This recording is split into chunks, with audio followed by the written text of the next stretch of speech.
Oi, gente, tudo bem com vocês? Eu sou a Bianca. E eu sou o Moisés. Estamos aqui para mais um episódio da nossa série de devocionais sobre educação de filhos, baseados neste livro de David e Carol Sulmerck, 151 Reflexões sobre Educação de Filhos, Sabedoria Bíblica para alcançar o coração e transformar a trajetória do seu filho. E nós estamos de volta depois de 2 séries, Mãe Exausta e também a Entre Pais, que está aqui no canal. Você que ainda não assistiu, volta ali nas playlists e assiste, acompanhe, tá maravilhoso. Incrível. Essa série. E também queria pedir para você, aquele pedido de sempre inicial, inscreva-se no canal para você que não está inscrito, ative as notificações, fique por dentro de tudo que a gente compartilha aqui no canal para você, tá bom?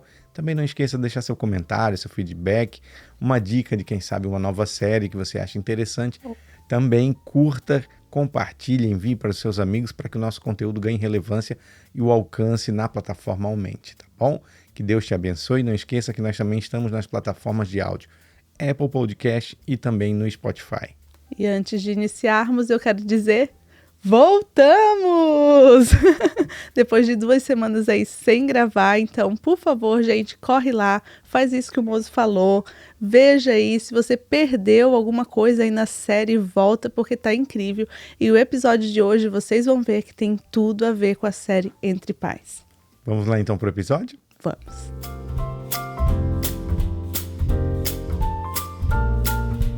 E o episódio de hoje é o de número 27, que tem por título Sacerdote do Lar. Em Jó 1:5 diz assim: Jó levantava-se de madrugada e oferecia holocaustos, segundo o número de todos eles, os filhos, pois dizia: talvez tenham pecado e blasfemado contra Deus em seu coração.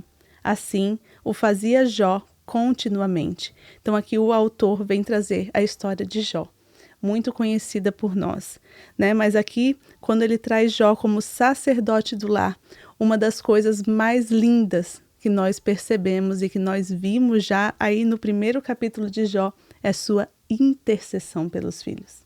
O que nós percebemos é que muitas vezes a história de Jó ela é limitada apenas ao seu sofrimento. Né?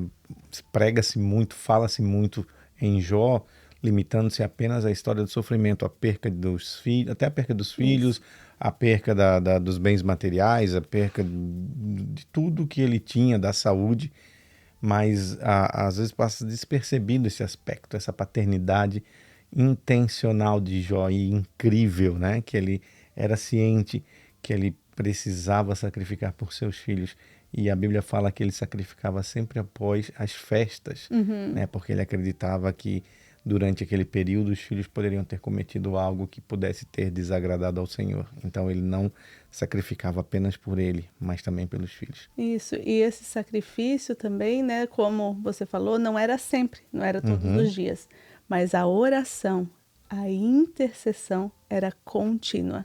Como a Bíblia fala, né, orai sem cessar. Foi até um dos tópicos da nossa palestra, né, sobre o sonho americano. A gente falou neste tópico, atitudes que nós devemos ter como pais intencionais. Então, a oração, a intercessão na vida dos nossos filhos tem que estar ali em primeiro lugar. Porque eu vejo muito que, às vezes, a gente se preocupa com a parte didática, a parte prática, e esquece que a oração é o primordial. É o principal. Quem vai nos ajudar aí em tudo é Deus. Quem vai nos ajudar em nossa paternidade, na nossa maternidade, é Deus. Deus ouve as nossas orações, Deus nos ajuda, Deus que lapida, né, toda a nossa formação como pais. Ele que nos instrui para que possamos instruir os nossos filhos. E a oração é um ponto fundamental, não somente no aspecto de você interceder pelos seus filhos, mas também, como a gente sempre vem falando aqui, seus filhos precisam ver você orando. É muito importante que seus filhos vejam você orando, que eles entendam que a oração é um caminho, é um meio que eles nunca estarão desamparados, não importa onde eles estiverem. Há uma frase que diz: seus filhos poderão estar fora do alcance do seu olhar, mas nunca estarão fora do alcance das suas orações. É verdade. Que lindo, amor. E isso é algo que eu até já mencionei aqui no episódio. Eu tenho na memória a chegar em casa e ouvir meus pais orando no quarto. Né? Passar pela porta do quarto deles e ouvi-los orando, ouvi-los intercedendo, clamando pela minha vida, pedindo que Deus me guardasse aonde eu estivesse. Então isso é uma memória que hoje, com 40 anos, eu ainda tenho na minha cabeça. E eu luto para que Noah e a Zoe tenham isso também. Hoje, no devocional com eles, inclusive a fala era sobre oração, né? Sobre você chorar. E aí o Noah disse assim, papai, eu vejo que às vezes na igreja você, quando ora por mim, pela mamãe, pela maninha, você chora. Mas não é de tristeza, né? Você está chorando de alegria. Eu digo, isso, filho, o papai está chorando de gratidão, porque você é o presente de Deus na minha vida. Aí a Zoe falou, papai, eu quando ouço um hino, que eu coloco lá um hino, eu ponho uma mão no coração, a outra eu levanto, e às vezes me dá vontade de chorar. Então eles já estão tendo essa percepção, embora na tenra idade, 5 anos tem a Zoe e 6 o Noah, eles já têm essa concepção da oração, que é algo que a gente vem praticando aqui em casa, e eles estão entendendo que é um caminho, né? Um canal aberto, direto com o Pai. Direto com o Pai, é verdade. Aqui o autor traz um pouquinho que eu quero relembrar, que nós falamos em episódios passados, né, sobre as 3 responsabilidades principais dos pais na educação. Então, primeiro, a instrução. Você vai instruir. O que é instrução? É o discipulado. A segunda é a intervenção, que é a disciplina, porque a gente não consegue ter discipulado sem disciplina. E não consegue ter disciplina sem o discipulado, né? Então, eu achei interessante que o próximo tópico, que é o último, mas não, né, menos importante, que é a intercessão. E o que quer dizer intercessão? Quer dizer dependência. Então, são 3 Is para 3 Ds. Instrução, intervenção e intercessão. Para discipulado, disciplina e dependência. Lembrando que o discipulado, no primeiro tópico, a Bíblia nos fala, ensina o menino no caminho. Você não pode querer discipular seu filho de algo que você não vive. Você não pode querer ensinar seu filho a praticar algo que você não pratica. Nossos filhos nos seguem de maneira mais pelo exemplo do que pelas palavras. Isso. Pelas falas, eles nos cobram isso muitas vezes. O Noah e a Zoe, às vezes eu estou um pouco demais no celular, eles pegam na minha mão e dizem, papai, deu de celular por hoje, vamos ficar junto? Né? Essa semana até ele me chamou e disse assim, você pode chegar um pouco mais cedo do trabalho? Eu disse, para quê, filho? Para a gente poder ficar junto, fazer alguma coisa junto. Então isso é importante para eles, a presença, estar ali, para o exemplo, as coisas que eu faço. Ele estava lá fora brincando, mexendo numa casinha que a gente tem aqui atrás, batendo. Ele disse assim, pai, eu quero construir casas igual você quando eu crescer. E com a trena, né, amor, que a gente foi. Eu não posso deixar minha trena, minha tape, aí dando sopa, que ele já vem e pega, né, e quer brincar. Eu acho que todo mundo vai se identificar um pouco quanto a isso, né? Porque eu ri, assim, porque nós lá, cadê a trena? Cadê a trena? Cadê a trena? Quando a gente olhou, cintura. Ele tava lá, tentando colocar na cintura dele, né? E a Zoe lá ainda ajudando. Ele ia colocar, assim como as meninas, né? Sempre querem calçar os sapatos da mamãe, né? Usar as maquiagens, a Zoe tá nessa vibe agora. Toda tarde, mamãe, posso se maquiar com a sua maquiagem? Eu digo, poxa, filha, você tem até a sua. Mãe, mas a sua é mais legal, a minha não é tão brilhante. Porque ela vê você se maquiando, então isso gera no filho, o filho vai sempre performar o pai. E a filha vai performar a mãe. Então há um peso de responsabilidade muito grande aí. Você como pai, você como mãe, tem que ter isso muito vivo em mente. Você está formando o caráter, você está criando um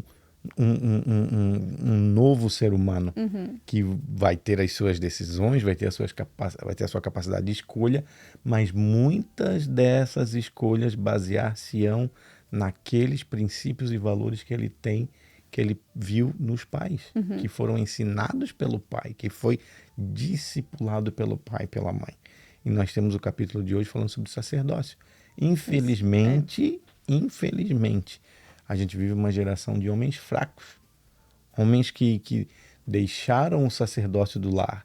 Lembrando que sacerdócio não tem nada a ver com autoritarismo. Né? Não é você ser um déspota dentro de casa. É você saber que você é o líder do seu lar.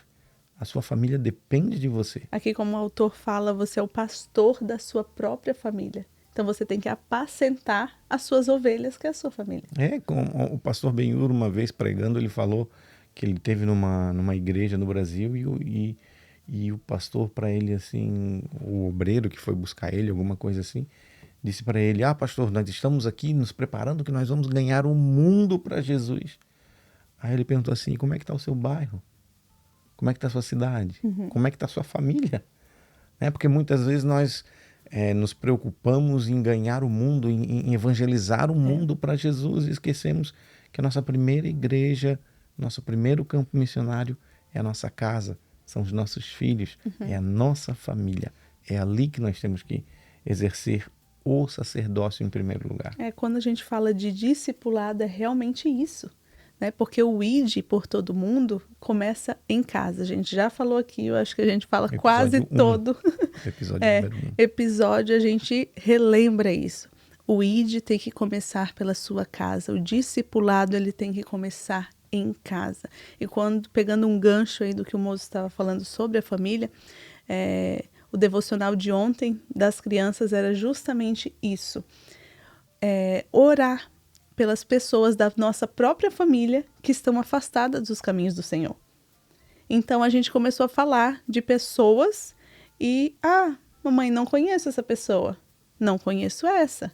Talvez um tio que é mais distante, né? E a gente, por viver em outro país, também não temos tanto acesso aos nossos parentes familiares. Então a gente sempre está mostrando, mas assim, trazer para eles a importância de a gente orar pelas pessoas para que as pessoas conheçam a Jesus.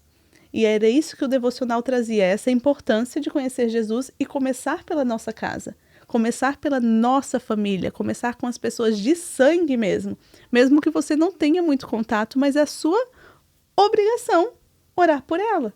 E até ontem eu estava me emocionando com o vídeo da igreja, porque postaram um vídeo do batismo, e o pastor fazendo aquelas perguntas. Aquela série de vídeos está maravilhosa.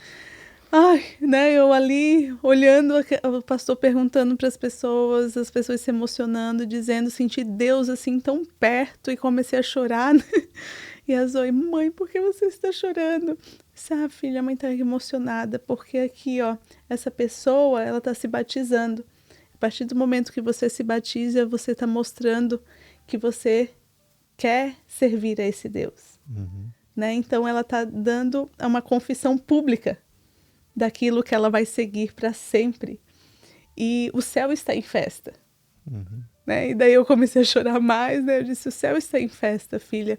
Então por isso que mesmo sem a gente conhecer as pessoas, a gente tem que profetizar, a gente tem que falar de Jesus, a gente tem que orar pelos nossos vizinhos, pelos nossos amigos, pelas pessoas perto de nós, para que todos conheçam a Deus. Que Deus vai ouvir as nossas orações. E daí eu aproveitei o gancho, porque o negócio é ser intencional. Daí eu disse assim: e filha, sabe como é que as pessoas conhecem Jesus? Daí ela: como, mamãe? Eu digo: pela nossa vida. Nós vamos mostrar Jesus para elas no nosso estilo de vida, no nosso jeito de tratar, no nosso jeito de fazer, no nosso jeito de lidar. Então vai começar por nós. Então Jesus vai se apresentar para as pessoas através da nossa vida. E nós como pais temos que olhar muito isso. A gente já falou aqui muito também sobre a representatividade, de Deus dentro da casa, que são os pais, principalmente a figura paterna. Então a importância de mostrar Deus. Como? Se pergunte hoje. Como nós estamos apresentando Deus dentro das nossas casas? Porque há uma frase, eu acredito que é de Gandhi. Ele disse: eu amo o seu Cristo, mas não amo o seu cristianismo. Porque quando ele chegou, se eu não me engano, em Londres, ele procurou abrigo em igrejas, e ele não foi recebido por estar vestido as vestimentas indianas todas. E ele disse: eu amo o seu Cristo, mas eu repudio o seu cristianismo. Então assim é com nossos filhos. Muitas vezes nós ficamos pregando, insistindo, falando. Você tem que fazer isso, você tem que orar, você tem que fazer, tem que ler a Bíblia, você tem que ir para a igreja, você tem que amar o Senhor, mas você não faz nada disso. Você não serve ao Senhor, você não serve ao seu próximo. Seu filho te vê sendo grosso, sendo rude, sendo infiel no trabalho, sendo infiel com seus funcionários, sendo infiel para sua família. Seus filhos veem. Chega uma hora, uma idade que os filhos entendem aquilo. Na verdade, é essa mesma concepção de 6 e 7 anos, né? Tem essa linha, eles já começam a ter concepção de algumas coisas.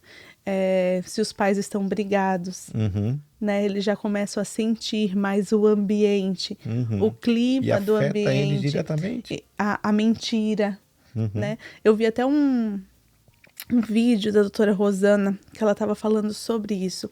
A empatia cognitiva e a empatia emocional, se eu não me engano, que o nosso cérebro, ele identifica a falsidade. Então, mesmo inconscientemente, se a pessoa chega aqui e fala assim, nossa, Moisés, você tá tão lindo, nossa, que camiseta legal, né?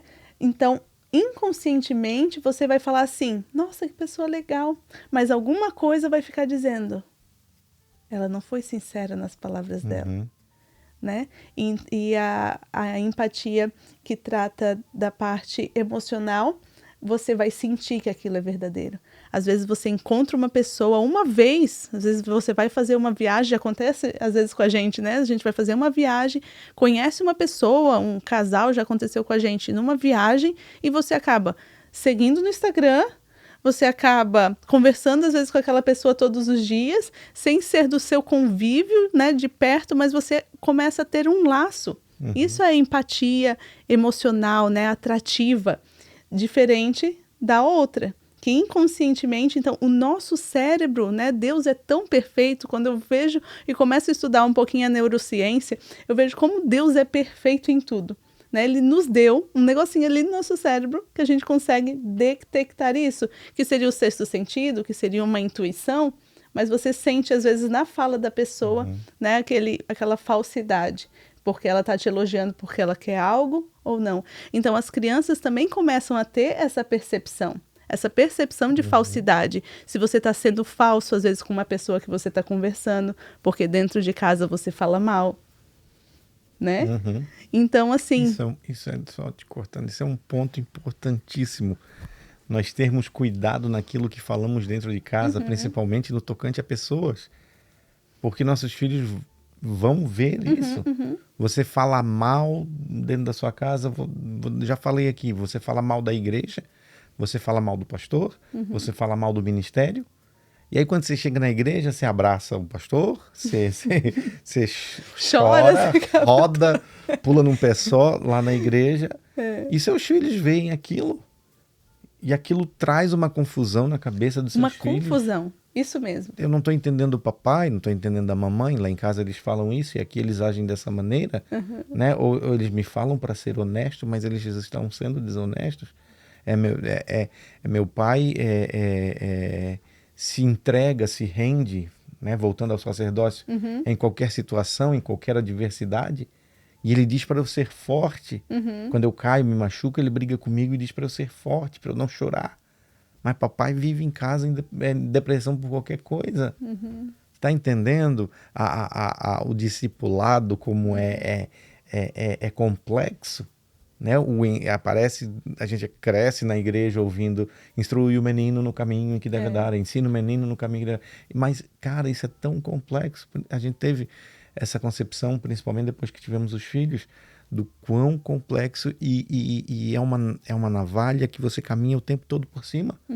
Que se você não tiver a não buscar a direção de Deus, não buscar sabedoria no Senhor, você se corta.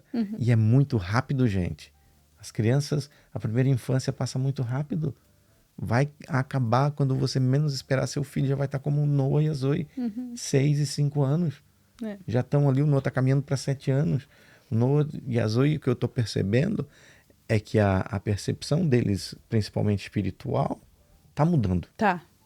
Tá A gente mudando. tem tido conversas mais profundas, né? Não é mais só aquele Deus é amor, Deus é, né? Deus é justiça, a gente tem que respeitar, né? Não é mais aquela coisa, é por que isso? Por que aquilo? Né? O Noah tem se interessado muito sobre os reis. Então, todos diziam, mamãe, o rei Josafá. Daí eu conto a história, a gente pega a Bíblia junto, vamos ler. Uma coisa que eu faço também, que eu quero deixar, né, que é a dica para vocês, lembrando, sempre que a gente vai domingo para a igreja, né, as nossas crianças participam ali do culto Kids, né, do culto infantil nas salas, né, independente da idade. Quando chega em casa, a gente pergunta, às vezes até no carro, né, o que você aprendeu? O que foi falado hoje? Né? Geralmente eles vêm com uma atividade, então eu pego aquela atividade, às vezes eles não sabem expressar muito bem, né, o que foi falado, mas eu reviso em casa. Então vejo que atividade que foi, o que foi falado, pego o texto, lemos juntos. A Bíblia que a gente comprou para eles, eu sempre falo, é maravilhosa. Vou colocar lá no meu Instagram para vocês. A interpretação dela, as crianças leem, é de fácil interpretação, assim, são palavras bem tranquilas de hoje. Então a gente estava lendo ali o livro de Crônicas, falando sobre o rei Josafá, a oração do rei. E hoje a gente leu novamente porque eles pediram. E cada vez que a gente lê, é uma dúvida diferente, é um jeito diferente. Deus nos mostra algo diferente sobre aquela história. E hoje a gente estava falando justamente isso, sobre a vida cristã, sobre estar com o Senhor. A oração do rei Josafá foi ali tão profunda, tão sincera. Senhor, Deus dos nossos antepassados. Dos nossos pais. O Senhor tirou, né, o povo ali do Egito. Passou por esses povos e não fez que o nosso povo atacasse esses povos. Agora eles querem nos atacar, Senhor. Deus de Abraão. Né? Então, quando o rei Josafá falava, Deus dos nossos antepassados só vinha aqui em mim. É nós. É o dia que amanhã o Noah e a Zoe vão dizer, os Deus dos meus pais. Deus dos meus pais, Deus da minha mãe, Deus do meu pai. Esteja comigo. E ali eu pude ir falando com ele isso. Né? Depois, quando eles ganharam e tudo mais, a guerra, deu tudo certo. E eu disse, viu, gente, olha aqui, o rei se alegrou, foram os levitas, foram louvando a Deus. E a gente foi aprofundando naquilo, mas outras vezes que a gente leu, isso não tinha me chamado tanta atenção. E hoje me chamou a atenção a oração de Josafá nessa parte. E é isso, né? Como eu comecei a falar, você traz para dentro de casa, às vezes, o que a criança aprendeu no culto infantil, você se interessa por aquilo e começa a gerar nela a curiosidade, a necessidade de ler a palavra. Mamãe, vamos ler ali, eles cobram.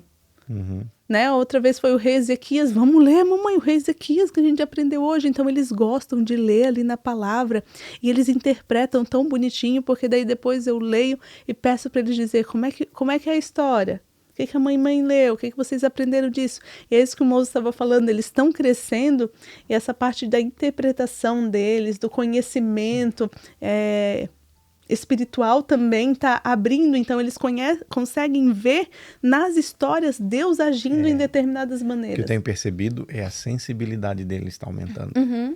Tanto que hoje, quando eu ministrava sobre eles, eu falava sobre gratidão, sobre chorar sendo grato, né? E aí eu falando sobre gratidão, sobre o que agradecer.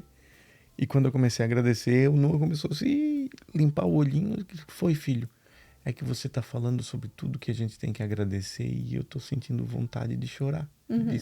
Estou sentindo meu coraçãozinho, vontade de chorar. Então, tá abrindo o mundo espiritual, tá abrindo, estão tendo a concepção. Mas o que acontece? Nós estamos sendo intencionais nesse sentido.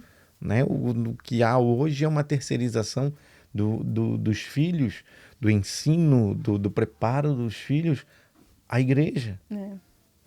Moisés, então a igreja não é um local para meus filhos? Não, é. Só que é um local que você vai 1 ou 2 vezes por semana apenas.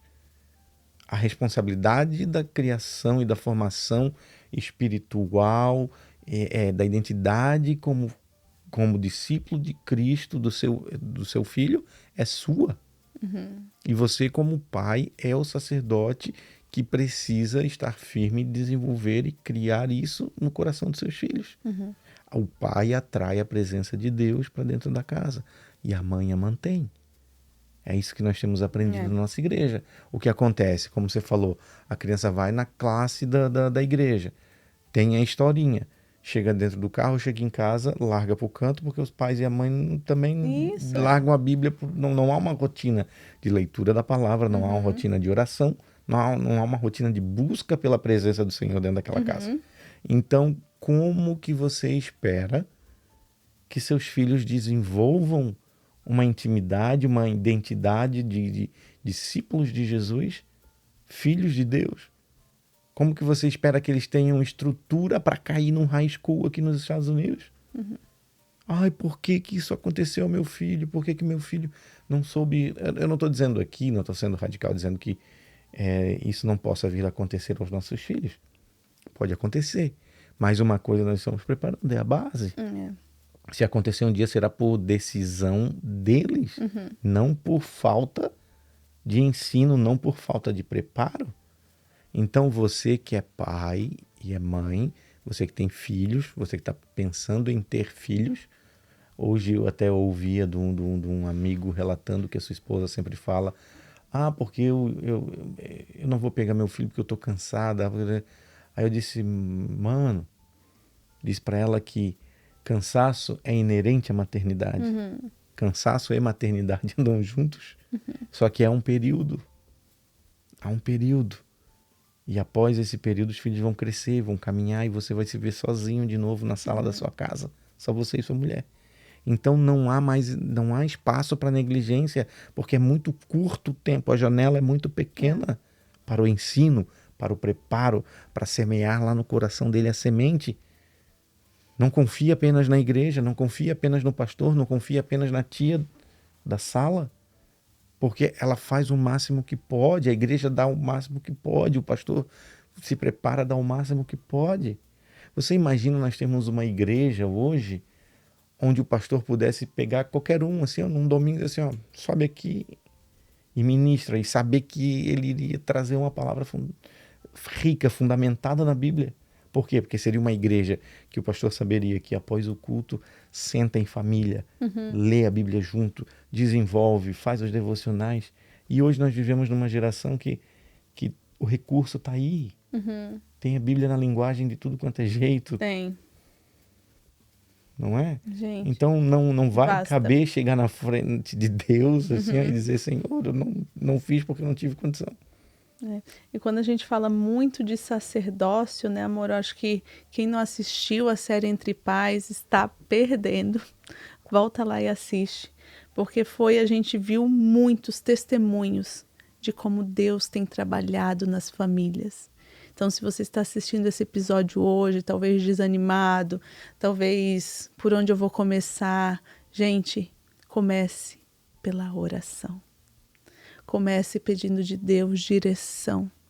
Comece se posicionando como sacerdote da sua casa. Comece sentando com a sua esposa. O que nós vamos fazer?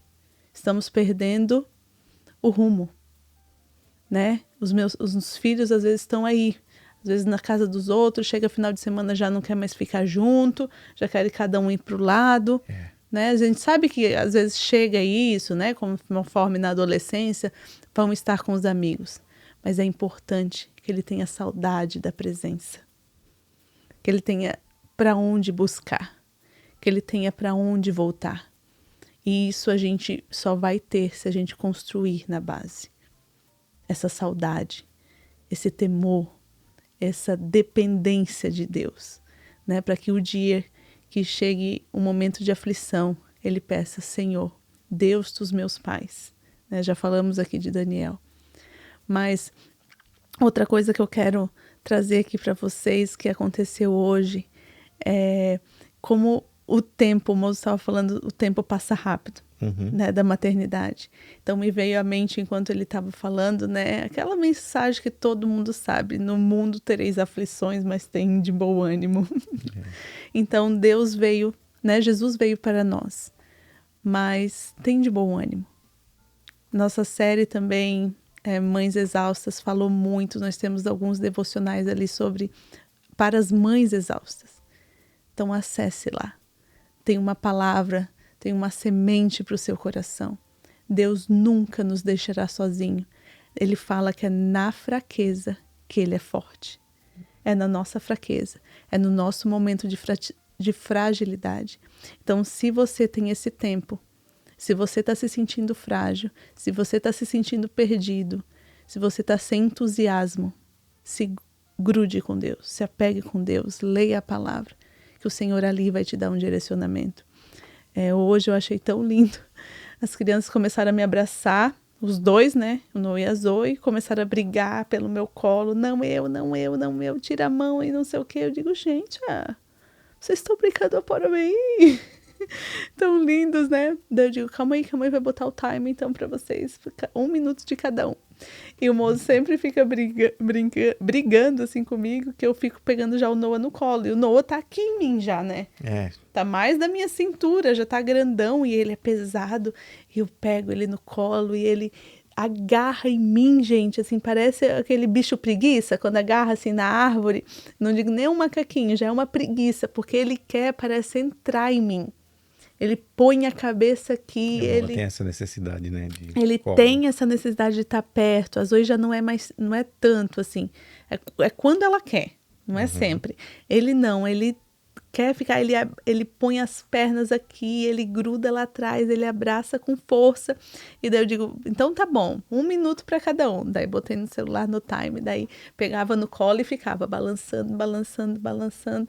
E eles ali, eu cheirando eles, e o outro com o celular lá, 9, 10, 9, 8, e mudava. E ali a gente fez umas 5 vezes, e eles se sentiram tipo assim, a última bolacha do pacote. Super amados, aquele momento que você enche o potinho de amor deles, gente, foi 5 minutos, 10 minutos, claro que a gente também fez outras coisas durante o dia, mas pelo menos aquele momento, se o seu filho tem a linguagem do amor, da parte do tato, né, do contato, é ali importantíssimo. Você já encheu o potinho de amor dele ali em 5 minutos. Abraçou um tempão, e ele ficou ali cheirando meu pescoço, que ele faz assim, o Noah, né? E ele, ai, mamãe, tão bom, tão bom, tão bom. Ele estava se achando assim, muito amado. Então, gente, crie estratégias. E fazia tempo que eu não fazia isso, né? Sempre a gente abraça, sempre a gente beija, sempre a gente está junto. Mas hoje, quando aconteceu isso, eu digo, calma aí. Vamos parar. Em vez de eu dizer assim, gente, para de brigar, eu sou só uma, se todo mundo quer, não tem para ninguém também, né? Então a gente tem que pedir às vezes de Deus sabedoria, porque realmente o cansaço vem. Mas poxa, por que não fazer? Né? Então peguei, tive aquele momento com ele, gente, e vou colocar como o nosso momento do chamego. 1 minuto para cada um e ir revezando, e vamos ter o momentinho do chamego agora, porque eles amaram. E eu também amei, claro, né? Com certeza. E é isso aí, gente. É criando estratégias para trazer os filhos para mais pertinho da gente. E lembre-se, preocupar-se com a vida espiritual dos seus filhos também é uma demonstração de amor. Também é demonstrar que ama, também é demonstrar o quanto você se importa com ele. Filho, eu te amo tanto. Como eu disse hoje pro Noah. Noah, o papai e a mamãe amam tanto vocês, que o papai e a mamãe quer ver vocês no céu. Porque vai chegar um dia que o papai e a mamãe vai pro céu. E o papai e a mamãe quer ver vocês lá. Porque Jesus está preparando uma casa linda pra gente lá. Eu falei isso para ele hoje. Então, preocupar-se com a vida espiritual dos seus filhos também é uma demonstração de amor. Também é mostrar que ama. Então, preocupe-se. Tire um pouco. Moisés, minha vida é corrida, a minha também é. A minha também é. E a gente acha tempo para estar junto com eles, para ser intencional e ainda para estar aqui conversando com você, compartilhando um pouco disso. E a gente estava com saudade. Estava com saudade disso. Então procure, crie estratégias. Moisés, mas eu não tive isso. Assista a série Entre Pais. Entre Pais. Assista a série Entre Pais. Eu procurei trazer pais intencionais, pais maravilhosos que eu conheço. E o que foi de surpresa para mim foi que todos eles, nenhum teve uma paternidade efetiva em sua vida, mas todos eles decidiram quebrar esse ciclo e iniciar um novo ciclo de bondade, de proximidade com o Senhor, de criar uma próxima geração mais próxima do altar. Né? Então, lembre-se, preocupar-se com a vida espiritual dos seus filhos também é um ato de amor. Amém. Amém? Amém. É isso aí, gente. Episódio de número 27. Isso. Paternidade. Não, sacerdote do lar. Sacerdote do lar.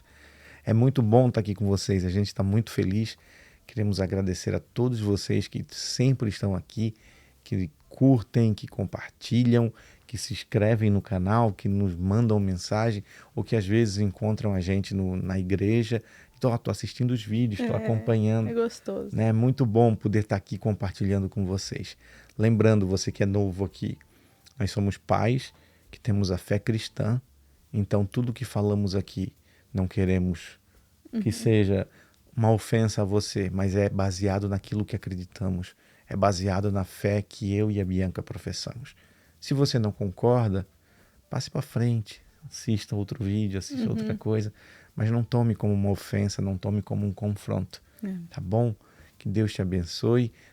Lembrando, estamos nas plataformas de áudio, Apple Podcast e também no Spotify. Você que de repente quer ouvir o áudio, não tem tempo aí para estar assistindo o episódio, né? Tem série nova vindo, não vou contar, eu fico aqui doido para contar. Eu tô aqui bem caladinha. Mas tem série nova vindo, gente. Tem série nova vindo. São Olha, duas a gente duas some, séries. mas quando volta, é porque volta aqui, ó. Decolando. São duas séries novas maravilhosas que estão vindo aí, tá bom?